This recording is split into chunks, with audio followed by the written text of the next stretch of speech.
Assalamualaikum warahmatullahi wabarakatuh. Bismillahirrahmanirrahim. Wal amali ala jami'il alam. Wassalatu wassalamu ala Muhammadin Sayyidil Arabi wal Ajam wa ala alihi wa sahbihi ulul hikam amma ba'du. Bapak-bapak, saudara-saudara jamaah Masjid Al-Bahmudah yang dirahmati Allah. Hamdan wa syukron, mari kita panjatkan kehadirat Allah Subhanahu wa taala. Kayaknya kurang maju ini. Ya. Karena hari ini kita bisa hadir dalam satu majelis ilmu. Semoga amaliyah hari ini akan mempermudah jalan kita menuju surganya Allah Subhanahu wa taala. Amin ya rabbal alamin.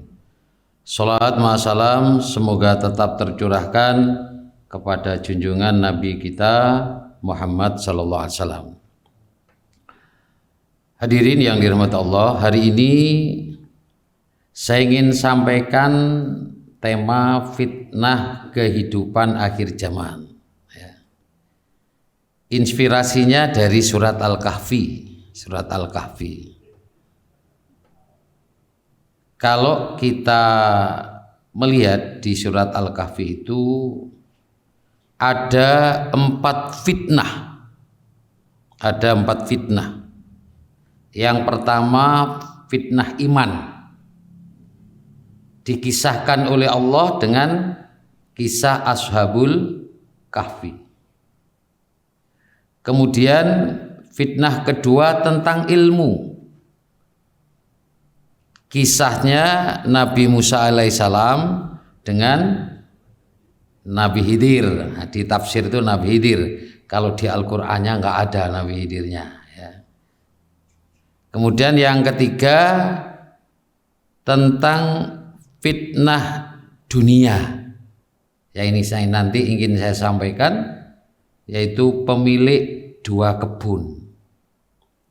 Dan yang keempat tentang fitnah kekuasaan, dikisahkan oleh Allah dengan Raja Zulkarnain yang kekuasaannya meliputi dunia, ya seluruhnya, dikatakan sampai barat ke timur. Kalau kita disunahkan baca surat Al-Kahfi setiap malam Jumat, kemudian kita melakukan bacaan surat Al-Kahfi itu, berarti kita lagi menggunakan Al-Quran sebagai sumber fadilah. Karena ada fadilahnya. Oh, baca surat Al-Kahfi itu di malam Jumat, fadilahnya akan bercahaya. Itu fadilah.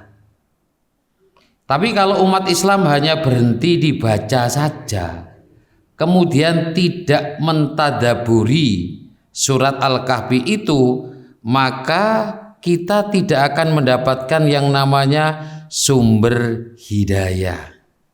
Karena Al-Quran itu hudal lil muttaqin, petunjuk hidayahnya bagi orang-orang yang bertakwa. Saat orang hanya menggunakan Al-Quran sebagai sumber fadilah, selesai. Hidupnya belum tentu sesuai dengan yang diingini oleh Al-Quran. Ya, saya akan awali kajian kita dari sabda Rasulullah SAW dalam hadis riwayat Abu Daud. Insyaallah hadis ini banyak kita tahu, ya. Rasul SAW menyampaikan, yushikul umam antada'a alaikum kama tada'al akalatu ila qas'atiha, kata Rasul. Hampir-hampir bangsa-bangsa memperebutkan kalian umat Islam. Cara memperebutkan umat Islam itu digambarkan oleh Rasulullah SAW layaknya memperebutkan makanan yang berada di mangkok.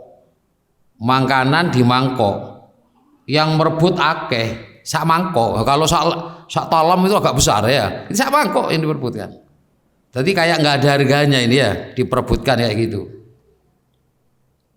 Kalau di talam itu biasa, yang biasa mondok itu biasa ya. Saya dulu kalau makan ya gitu ya, di talam bersama masih panas tetap dimakan. Kalau nggak dimakan nggak keduman, lapar gitu. Itu dulu gitu ya, harus dimakan memang, harus dimakan. Nah, umat Islam digambarkan seperti itu. Nggak tahu sekarang sudah nyampe enggak ini. Jadi umat Islam itu tidak dipandang sebelah mata oleh non Islam. Tidak ada harganya, tidak dihargai. Kalau pentas dunia kita bisa lihat bagaimana saudara kita Palestina ya, Palestina itu masih diserang, dibunuh oleh Israel, nggak ada yang komen. PBB nggak ada yang bela ya. Ini umat Islam. Faqala qail, ada seorang laki-laki yang bertanya kepada Rasulullah SAW, wa min qillatin nahnu yaumaid, apakah pada hari itu kita ini jumlahnya sedikit Rasul? Apa umat Islam itu sedikit? Qala, kata Rasulullah SAW, bal, tidak, antum yauma idzin katsir, pada hari itu kamu jumlahnya banyak. Kalau sekarang jumlah umat Islam di dunia itu peringkat berapa? 3 Pak ya? 3 apa 2? 3 ya. Kalau enggak 2, 3 ya. Kalau di Indonesia masih pertama, tapi prosentasenya sudah menurun. Tidak sesuai dengan nyanyiannya Rhoma Irama. Rhoma Irama kan nyanyi itu ya. Jumlah penduduk Indonesia itu besar.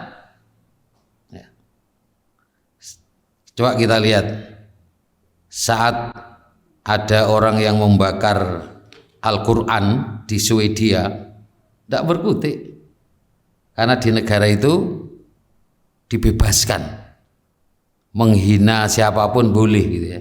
Al-Quran dibakar ya wis gak popo gitu ya, sampai beberapa kali. Kemudian kata Rasulullah SAW, walakinnakum gusa kagusa isail, pada hari itu walaupun kamu itu banyak, tapi kualitasmu kualitas buih. Buih untuk bahasa Indonesia itu untuk apa ya?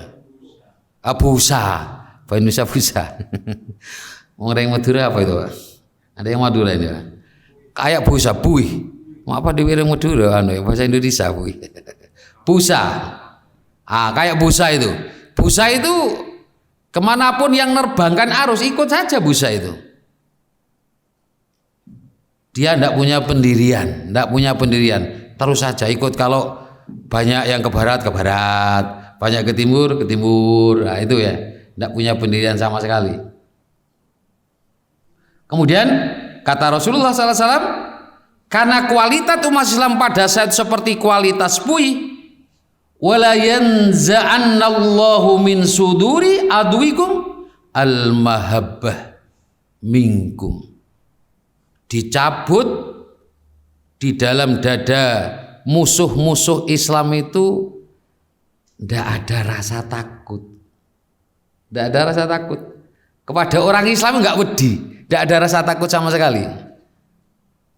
Kalau kita baca kisah peperangan Rasulullah SAW dengan kaum Yahudi di Mekah pada saat di Madinah, itu kadang nggak sampai perang. Kenapa nggak sampai perang? Takut duluan. Mendengar teriakan Allahu Akbar wedi misalnya, tidak sampai perang. Lah ini sekarang dicabut itu, tidak ada. Non Muslim itu takut di orang Islam tuh nggak ada. Ya, dibuat mainan. agama itu dibuat mainan. Ada pendeta siapa itu Pak? Yang viral itu, yang sekarang di Amerika itu ya. Nah itu ya opo nih ngelokno itu ya. Wala yadifannallahu fi qulubikum alwahan, kata Rasulullah. Begitu umat Islam kualitasnya bui, musuh Islam dicabut rasa takutnya terhadap umat Islam dan ditanamkan di dalam hati setiap muslim itu alwahan. Ya, kemudian ada seorang yang bertanya, ya Rasulullah, wa mal wahan? Apa wahan itu? Hubbud dunya wa karahiyatul maut. Cinta dunia dan takut mati. Wah, sekarang sudah belum ini ya? Hah? Sudah Pak? Terus ada hadis begini, menarik hadis ini. Ada hadis Abu Daud itu. Qalbus syaikh syabun. Kecintaan atau hati seseorang yang tua, syabun, masih seperti anak muda, gitu ya. Wis tuwek orang itu, tapi kecintaannya, hubutnya ya, syekh itu syabun masih kayak anak muda, bi hubis natain, terhadap dua hal. Yang pertama apa? Fi hubbil hayah, cinta dunia. Misalnya ada tawaran sholat sunnah subuh itu kan lebih baik dari dunia dan isinya. Terus sebelum sholat subuh ono tawaran, siapa yang datang pada saat sebelum subuh ada bagian 1 kuintal beras, nunggu sampai selesai subuh, kudu nunggu. Kira-kira nekani 1 kuintal beras apa sholat subuh yang 2 rakaatnya, sholat sunnah? Sak kintal itu pirang wulan nih. Kalau suruh pilihan, ya cintanya terhadap dunia itu masih sing tuwek podo, masih wis tekenan podo ya Pak. Cintanya terhadap harta itu ya. Orang tua itu boleh ndak kelihatan sopo iki, tapi nek ning duwe apal Pak. Iki 1.000, 50.000 apal. Heran aku. Kadang kono kayak iso maca, tapi ning duwe cek apale. Wa kasratil mal, dan banyaknya harta. Wah, enggak seneng itu Pak. Masih wis tunuk-tunuk. Suka banyak harta itu. Saya dulu punya istri, saya punya teman gitu ya, bapaknya itu begitu usia tua, kerjanya maksimal, sampai kemudian pikiran hilang, edan betul. Dia pikirannya ya apa? Kenapa saya dulu masih muda kok nggak giat seperti sekarang? Wis tuwek giat kudu kasep gitu ya, kelebihan sampai miring. Nah, 2 hal ini nggak ada bedanya, yang syekh maupun yang syabab. Yang syekh itu sing tua ya, 60 tahun ke atas itu syekh ya. Kalau syabab itu di bawah 60 tahun, syabab pemuda ya. Ini. Nah, hadirin yang saking kuatnya pengaruh harta itu sampai-sampai Allah menggambarkan ya, yang tergoda oleh harta itu tidak hanya orang yang tidak punya ilmu. Tidak hanya orang yang tidak punya ilmu yang tergoda itu. Orang yang punya ilmu. Di surat Al-A'raf ayat 175 sampai 176. Itu kata Allah, "Watlu alaihim naba'alladzi atainahu ayatina." Hai Muhammad, nah ini perintah kepada Nabi kita, bacakan ya, bacakan kepada mereka berita orang yang telah kami berikan ayat-ayat kami. Ilmune wis akeh, dikasih ayat-ayat. Pansalahu minha, pansalahu minha fa'atba'ahu syaiton ya. Fa'atba'ahu syaiton. Pansalahu, insalaho itu gambarannya begini. Jadi kalau ada ular melungsungi, pernah lihat ular melungsungi, Bang? Apa langsung cepat langsung melungsungi gitu? Enggak kan ya? Pernah lihat? Ular itu kalau ganti kulit itu pelan. Enggak langsung moro blung ganti, enggak, pelan. Namanya insalaho, gambarkan itu. Nah, orang yang berilmu tadi itu insalaho, pelan-pelan dia meninggalkan ilmunya, pelan-pelan, nggak langsung ya. Jadi orang alim, tukang berfatwa gitu ya, tapi lama-lama ditinggalkan. Kalau orang itu sudah meninggalkan ilmunya, maka rumusnya dia lakukan itu fa'atba'ahu syaiton, maka yang akan mengikuti dia setan. Itu kuncinya sudah. Kalau orang sudah melepas dari ilmu, maka mesti setan akan ikut. Fakana minal gawin, kalau sudah setan yang menuntun, dia itu akan menjadi sesat dalam kehidupannya. Di ayat ini, walau syi'na, kata Allah, kalau sekiranya kami menghendaki, la rafa'nahu biha, aku angkat derajatnya orang ini, orang yang berilmu tadi dengan ilmunya itu akan aku angkat dia. Karena memang orang itu akan punya kelebihan ya dari orang lain, syaratnya dua kan ya, di surat Al-Mujadilah itu. Yarfa'illahu alladhina amanu minkum walladhina utul ilma darajat. Ada dua. Jadi kalau kita ingin lebih dari yang lain, punya kualitas lebih, maka kata Allah, kuasai dua, miliki dua, kompetensi dua ini. Yang pertama, iman kita harus bagus, ilmu kita harus bagus. Dua. Kalau kita punya iman dan ilmu ini, maka kita mesti akan lebih dari yang lain. Al-Mujadilah ayat 11. Nah, kata Allah, orang yang punya ilmu ini tadi, kata akan aku angkat, la rafa'nahu biha walakinnahu ahlada ilal ard. Sayang, kata Allah, sayang.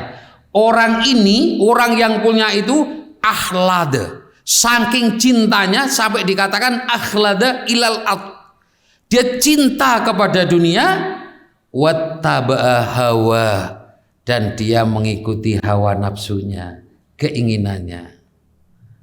Nih, kita bisa lihat rekam jejak di digital itu. Ada orang berilmu, hafal Al-Quran ya. Begitu dia menjabat, itu beda fatwanya, Pak. Sebelum jadi pejabat itu fatwanya kenceng sekali, tapi begitu punya jabatan lon-alon, tengah-tengah sih gitu ya, karena ada jabatannya ini. Lah ini yang dikatakan orang ini apa tadi, akhlada ilal ard, jabatannya merubah ya, menghilangkan ilmunya tadi, dihilangkan pelan-pelan dia. Oh, ini tadinya haram, kemudian halal. Kenapa? Karena punya jabatan. Ada yang kayak gini, Pak. Coba baca rekam jejak itu ya. Dulunya wah orang ini gini ini jangan ikutin, ini sesat. Tapi begitu dipilih, diangkat, nggak ada, ini adalah wah disanjung sih. Kenapa? Dapat jabatan. Fenomena seperti ini ada. Jadi yang tergoda oleh dunia bukan hanya orang yang nggak punya ilmu, ilmu ini akeh, ya, ilmu ini akeh. Misalnya nanti suruh milih itu ya. Kalau kita milih pemimpin kan harus memilih yang bagus. Kan agama yang bagus kalau milih pemimpin. Kita udah tahu sing bagus si A, bukan A. Bukan A, maksud saya A itu kan abjad ya. Bisa A, bisa B gitu. Oh, sing apik iki sing A. Terus ono sing teko, sampean milih B wis. Tak kei anu wis 50.000. Ya mau gak gelem. Wis 1 juta, mikir itu kan. Kon milih B 1 juta. Mikir. Kayak eman 1 juta ya. Ala konang multi bangunan biro ini setino. Kayak itu 1 juta. Diambil ini, bisa jadi ini diambil ini. Kenapa? Uang. Pilihannya uang. Kayak ibu-ibu misalnya. Punya anak cantik. Ada yang lamar, 2 orang yang lamar. 1 puateng ibadahnya. Hafal Al-Qur'an. Waktu ngelamar numpak becak. Ono bu sih nggak pernah sholat tuh, nggak pernah sholat tuh, ya. Tapi nggowo Pajero, sepeda motor mobil Pajero, tahu Pajero ya? Atau Alphard. Nah, kira-kira yang dipilih sing numpak becak sing hafal Al-Qur'an sama yang naik Pajero? Hah? Milih Pajero. Ya manusiawi. Ya itulah. Kayak gitu itu pilihan-pilihan. Gak bisa itu. Sama dengan bapak atau ibu-ibu wis. Mau nyumbang. Di kantongnya ada 5.000 sama 50.000. Kira-kira yang ditanamkan, yang disumbangkan 5.000 apa 50.000? Hah? 5.000. Nek ana sing 500 rupiah, milih sing ndi meneh? Hasil 500 rupiah. Saya kapan hari itu waktu pengajian ada sumbangan itu. Terus jumlahnya berapa? 1 juta sekian, ono 500 sih. Aku ngomong, gak salah ta iki. Ono sumbangan 500. Iku untuk belanja langsung dilebokno gitu. Dari seperti itulah kita, ya, senang terhadap harta itu. Jadi tidak hanya orang yang tidak berilmu, tapi orang yang berilmu itu sampai Allah gambarkan saking jeleknya kualitas orang ini, digambarkan apa? Pamasaluhu kamasalil kab. Orang yang seperti itu, orang yang berilmu tadi, kemudian ilmunya dilepas pelan-pelan. Karena jabatan, karena dunia, kata Allah, koyok anjing. Orang ini seperti asu. Enggak patek. Patek yang betul patek. Kan gitu, kayak asu. Tapi dulu ya, saya kering guruan mulai tadi kayak mau radang ini.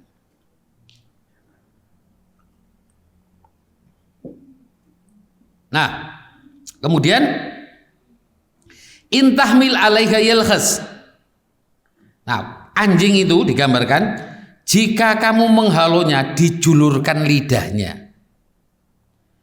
Autat ruhu yalkhas, dan jika kamu membiarkannya dia menjulurkan lidahnya juga. Tetap. Coba ada yang tahu kenapa anjing itu menjulurkan lidah? Ono anjing mingkem, mesti gini ya. Jadi kalau ada orang tidur terus mbek melet berarti bukan saya ngomong. Kenapa coba anjing itu kok sampai melet gitu? Kenapa? Karena anjing itu tidak punya pori-pori, Pak. Tidak punya pori-pori. Jadi untuk mengeluarkan apa yang panas yang dipunya itu harus melalui lidah itu saja. Makanya kemudian netes, ya ngiler netes. Tapi ojo kira kok mbae ngiler, kaya anjing, ojo ngamuk gue. Netes iler. Loh, iler itu hubungannya dengan apa? Dengan ibu-ibu misalnya atau kita. Saat kita pingin sesuatu, ya saking pingin ning panganan misalnya, itu ngiler enggak? Pengen. Enggak ngiler loh. Ya berarti gak pengen. Nek pengen sampai ngiler ya. Jadi orang ini walaupun dia sudah dikasih makan, nek wis jenenge anjing, itu terus pengen terus gitu ya. Ngiler terus gitu ya. Muncul dulu keinginannya. Nek wong dhisik kan nek ono anake ngileran kan ditakoni, "Mben sampean pengen apa waktu meteng kok anake ngileran?" Kan gitu, Di. Dulu kan gitu ya. Iya, saya dulu digitukan kayaknya. Nah, itu gambaran bahwa betapa kuatnya orang itu cintanya terhadap dunia, godaan dunia. Saya akan awali kisahnya Qorun karena ini terkenal. Nanti apa masalahnya Qorun ini kok kemudian baru nanti ke arah di surat Al-Kahfi ya. Kisah-kisah tentang orang-orang yang dihukum oleh Allah karena masalah dunia. Saya akan wali dari Qorun. Apa sih kesalahan Qorun? Biar kita nggak terulang kayak Qorun gitu ya. Biar nggak terulang. Karena kalau nanti terulang mesti akan mendapat akibat yang sama. Qorun itu di surat Al-Qasas ayat 76 ya. Inna Qoruna kana min qaumi Musa fabagha alaihim. Jadi Qorun itu kaumnya Nabi Musa. Berarti Bani Israel. Dikatakan bagho, bugot. Ada dulu istilah bugot ya. Pernah dengar istilah bugot? Waktu Gus Dur diturunkan dari presiden itu ada istilah bugot dulu. Yang menurunkan bugot. Bugot itu artinya merebut kekuasaan atau mendurhakai gitu ya. Nah, Qorun ini mendurhakai Bani Israel. Dia tidak ikut Bani Israel membela Israel, tapi ikut Fir'aun. Fir'aun itu Bani Israel, di Mesir, ikut membela Mesir. Padahal Bani Israel pada saat itu menjadi orang bangsa yang kedua, strata yang kedua. Pokoknya sing bagian pekerjaan elek-elek itu Bani Israel. Ya. Tapi kalau yang pekerjaan itu sing baik-baik itu dikasihkan kepada bangsa Mesir. Kalau di Indonesia ada nggak proyek tertentu sing elek-elek kayak bangsa Indonesia? Sing api-api lain misalnya, ada nggak? Hah? Ada? Sing gak roh berarti gak moco. Di media sosial gak baca itu. Jadi kalau Indonesia gajinya sekian, tapi kalau yang bukan Indonesia gajinya sekian. Wah gitu ya. Padahal di Indonesia itu. Saya nggak buka. Karena ini di syuting nanti masuk YouTube ditangkap aku. Nah kayak gitu. Qorun itu seperti itu. Dia lebih berpihak kepada Fir'aun. Gara-gara apa? Gara-gara nanti ketemu cinta dunia itu. Kemudian Allah kasih Qorun itu wa atainahu minal kunuz. Lalu oleh Allah diberi perbendaraan harta. Dikasih harta yang banyak. Sampai Allah gambarkan, ya, Allah gambarkan kekayaan Qorun itu ma inna mafatihahu latanu bil usbah ulil quwwah. Sampai-sampai saking kayanya kuncinya ini kuncinya harta, Pak. Itu dibawa beberapa orang-orang yang kuat-kuat. Itu kunci netok. Sampai duwe kunci sing kira-kira kunci harta gitu ya. Digawa wong sitok wis gak kuat. Ini sampai berapa orang yang bawa yang kuat-kuat. Saking banyaknya harta Qorun itu. Ya. Sampai gambarkan seperti itu oleh Allah. Saking akeh. Kalau kita yang banyak kan kuncinya. Kunci pagar, kunci rumah, kunci sepeda. Akeh kuncinya tapi itu kunci harta. Kemudian itqala lahu qaumuhu. Nah, ada orang kata Allah itu yang mengatakan, ini ya. Dia mengatakan, Qarun, la tafroh. Jangan gembira kamu, jangan bahagia kamu. Innallaha la yuhibbul farihin. Sesungguhnya Allah tidak suka orang yang bahagia, gembira karena harta. Nih kunci pertama.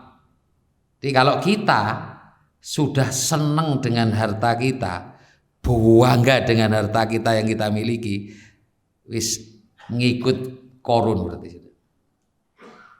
Jadi cirinya itu, harta itu sudah di hati, harta itu. Karena harta itu harus di tangan, bukan di hati.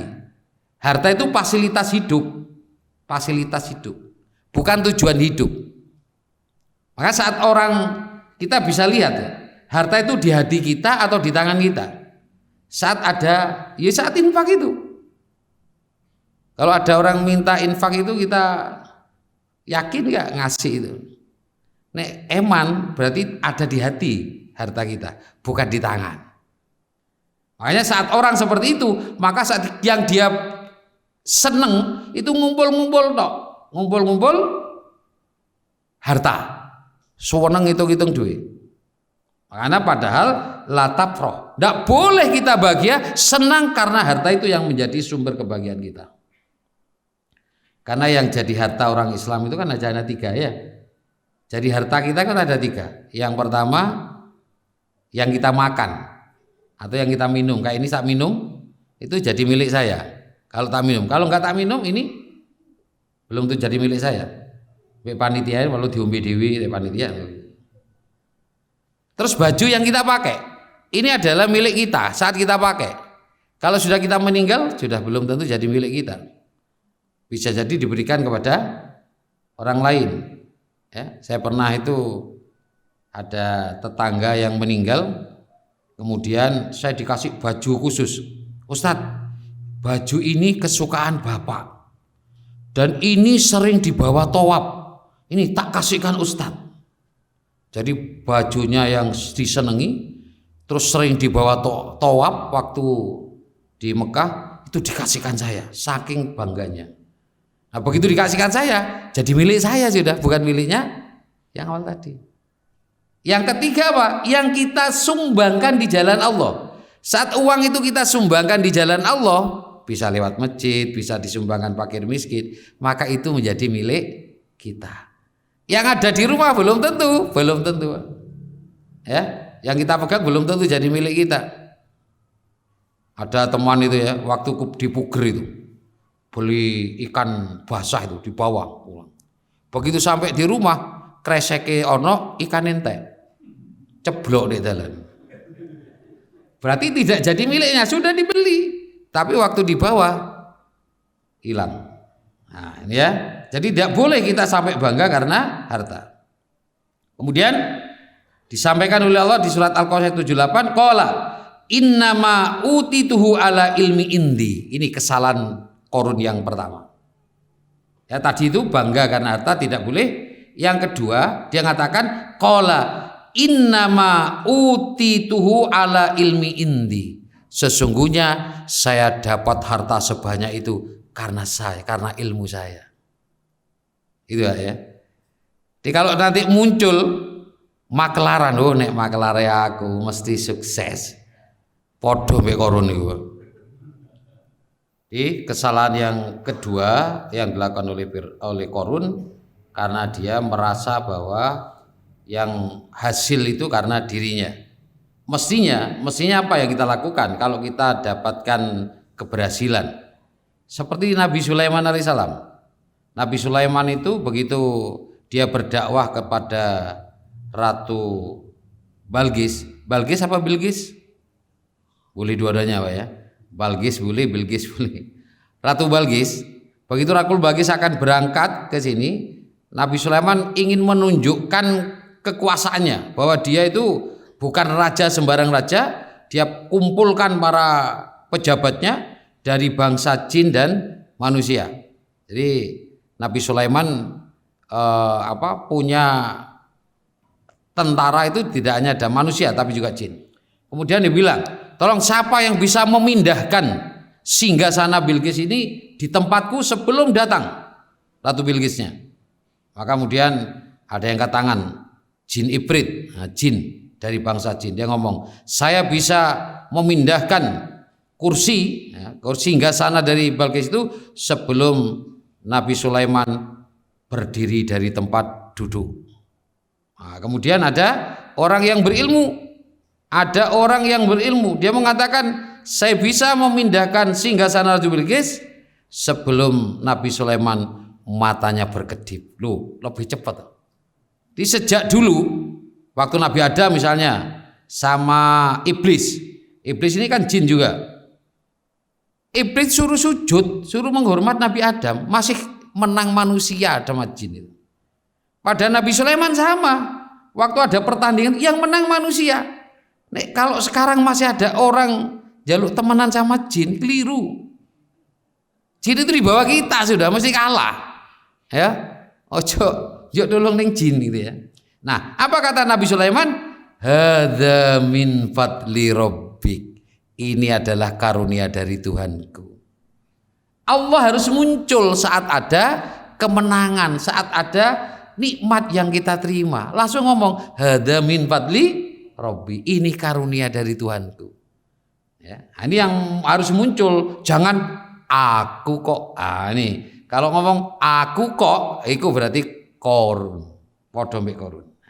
Terus yang berikutnya kesalahan Qarun, fakharaja ala qaumihi fi zinati. Ayat 79. Lalu Qarun itu keluar ya, nunjukkan kepada kaumnya pamer kekayaannya. Nah, jadi pamer itu sudah sejak dulu. Masanya Qarun wis pamer digowo suware ditunduknya ya. Kalau ibu-ibu misalnya beli jam tangan, titik-titik ndelok jam, nah itu pamer itu, ingin nunjuk ya, atau apa, pakai gelang misalnya. Nek waktu takbir gak langsung ini diunjarno sik ini, ben muni jam ini, ben muni kricik, oh ben anyar gelangi. Dan itu kesana kesalahan Qarun itu pamer. Nah, di Indonesia ini kalau kita baca medsos, ya ada beberapa pejabat pamer di medsos itu ya. Tapi kemudian dari pamernya dengan pamernya itu justru mencelakai dia. Ya, siapa itu yang dari Menteri Keuangan itu ya, yang Mario, bapaknya Mario itu kan karena Marionya anaknya itu sering pamer mobilnya yang mewah itu. Ya. Banyak lagi, ada istrinya yang pamer. Ada orangnya sendiri nunjukkan di mana, di media sosial, ya, diupload di Facebook, ya, diupload kayak gitu. Ini yang ketiga yang dilakukan oleh Qarun. Lalu karena melakukan hal itu di ayat 81 dikatakan fahosab nabihi wa bidarihil ard. Lalu aku tenggelamkan, kata Allah, kami tenggelamkan Qarun sama rumahnya ke bumi. Ditenggelamkan Qarun sama rumahnya. Ini nyambung dengan yang tadi. Ditunjukkan kata Allah bahwa Qarun dikasih harta oleh Allah sampai kunci hartanya itu dipikul beberapa orang yang kuat-kuat, itu kuncinya. Sebagai pertunjuk untuk membalas, menghukum Qarun, apa yang dilakukan? Ditenggelamkan Qarun sak rumahnya, sak hartanya ditenggelamkan semua. Jadi yang pamer kayak gitu. Maka yang orang-orang yang pamer itu saya baca itu kalau ada 4 orang itu ya, pejabat yang pamer sama nasibnya, cuma nggak ditenggelamkan di tanah, enggak. Ada yang dicopot dari jabat aja, ada yang langsung dilihat oleh KPK, dipanggil, ini bener nggak hartanya dari mana. Nah ini dia orang-orang yang pamer ke sana. Kalau sekarang ada orang yang pamer gak usah kaget, oh Qarun ini. Jadi kalau ada pamer-pamer langsung aja Qarun. Nah itu ya, ben sadar. Karena nanti kalau nggak sadar nanti akan menerima sebagaimana yang dialami oleh Qarun. Jadi kesalahan Qarun saat dia punya harta, yang pertama dia bangga sekali, bahagia dengan hartanya. Yang kedua, dia merasa bahwa harta yang dia miliki karena dirinya. Harta itu pemberian Allah. Ingat, harta itu pemberian Allah ya. Makanya ada kata-kata yang muncul itu, pekerjaan boleh ditiru, tapi rezeki tidak bisa. Tidak bisa Pak. Wis podo ya. Podo jualan atau sama-sama berangkatnya sama lah. Jadi pegawai negeri misalnya. Kadang nggak sama hartanya Pak. Ya, ono wong ku sing bae pegawai negeri sampingannya iso akeh. Nemu ae, ono sing sitok gawe sampingan rugi terus. Apa pegawai negeri? Tapi makanya rezeki podo gak podo gitu ya. Nah, yang berikutnya, makanya itu dari Allah memang sudah. Yang melapangkan maupun yang nyempikan itu dari Allah. Yang ketiga, suka pamer, menunjukkan iki lho aku, harta saya seperti ini. Nah, saat orang melakukan seperti ini, nanti insya Allah akan punya nasib sebagaimana Korun. Saya kira itu yang bisa saya sampaikan. Ini baru Korun ini ya. Nanti kita lanjut ke pertemuan berikutnya. Mari kita akhiri dengan doa kafaratul majelis. Subhanakallahumma wa bihamdika asyhadu an la ilaha illa anta astaghfiruka wa atubu ilaik. Alhamdulillahirabbil alamin. Kurang lebihnya mohon maaf. Assalamualaikum warahmatullahi wabarakatuh.